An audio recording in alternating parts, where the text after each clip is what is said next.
নমস্কার বন্ধুরা, আমি নমিতা আবার একটি নতুন রেসিপিতে আপনাদের সবাইকে স্বাগত। আজকে আমি তৈরি করব নিরামিষভাবে ভিন্ন পদ্ধতিতে থোড় রান্না। আপনারা কিন্তু শুরু থেকে শেষ পর্যন্ত আমার সাথে থাকুন। তার জন্য আমি একটা থোড় নিয়েছি এবং থোড়টাকে খুব ছোট ছোট করে কেটে খুব ভালোভাবে ধুয়ে নিয়েছি। এবার আমি এর সাথে নিয়ে নেব সামান্য পরিমাণ লবণ এবং হলুদ। এবার আমি এগুলোকে খুব ভালোভাবে চটকিয়ে নেব যাতে এর ভিতর থেকে জলটা বেরিয়ে আসে। এভাবে করে চটকাতে হবে।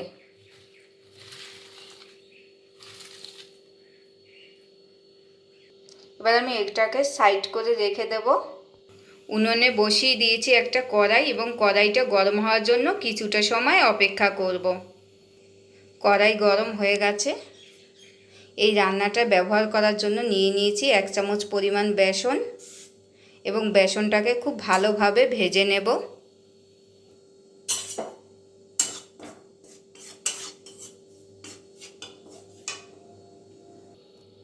বেসনটা খুব ভালোভাবে ভাজা ভাজা হয়ে গেছে। এবার আমি বেসনটাকে নামিয়ে নেব। দিয়ে দেব পরিমাণ মতো সাদা তেল।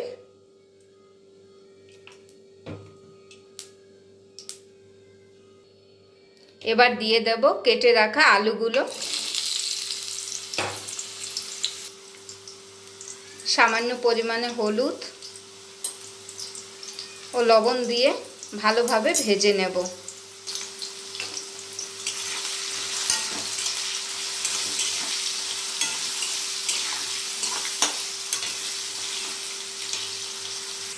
আলুটা খুব ভালোভাবে ভাজা হয়ে গেছে। এবার আলুটা আমি অন্য একটি পাত্রে তুলে নেব।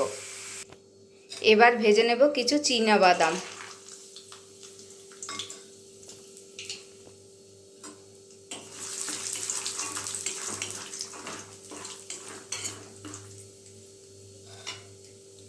বাদামটা ভাজা আমার খুব ভালোভাবে ভাজা হয়ে গেছে। এবার আমি বাদামটা তুলে দেব। এবার দিয়ে দেব সামান্য পরিমাণ দারচিনি এবং সাদা সর্ষে। এবার দিয়ে দেব কেটে রাখা টমেটো, কেটে রাখা কাঁচা লঙ্কা,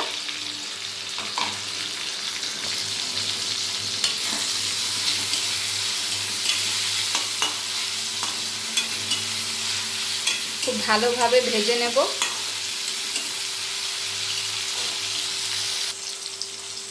দিয়ে দেবো সামান্য পরিমাণে হলুদ,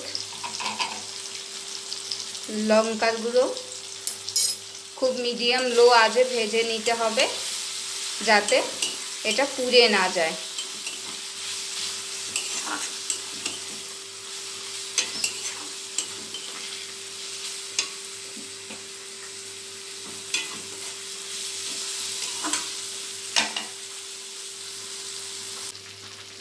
এবার আমি দিয়ে দেব থোড়গুলো। এর সাথে খুব ভালোভাবে কষিয়ে নিতে হবে।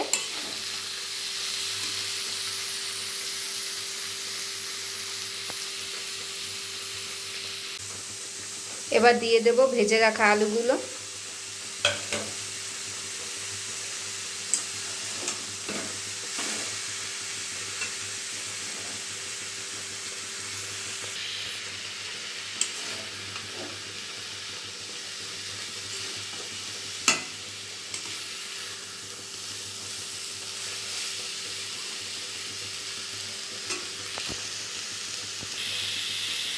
এবার আমি 10 মিনিটের জন্য ঢাকা দিয়ে রাখবো।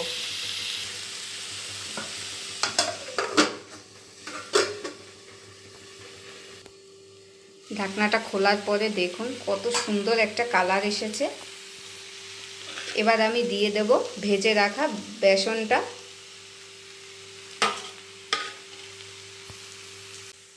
এবার আমি দিয়ে দেব ভেজে রাখা বাদামগুলো।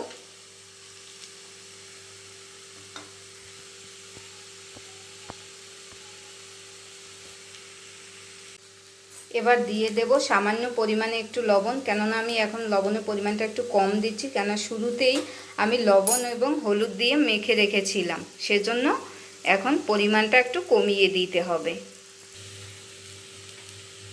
দিয়ে দেবো সামান্য পরিমাণে একটু চিনি। খুব ভালোভাবে মিশিয়ে নেব। কত সুন্দরভাবে ভাজা হয়ে গেছে। এবার আমি অন্য একটি পাত্রে নামিয়ে নেব। পরিবেশনের জন্য একদম তৈরি হয়ে গেছে। দেখতে কতটা লোভনীয় হয়েছে দেখতেই পাচ্ছেন। বাড়িতে অবশ্যই আপনারা এই নিরামিষ পদ্ধতিতে রান্না করবেন, দেখবেন খেতে কত ভালো লাগে। আর কেমন হয়েছে অবশ্যই কিন্তু আপনারা কমেন্টে জানাবেন।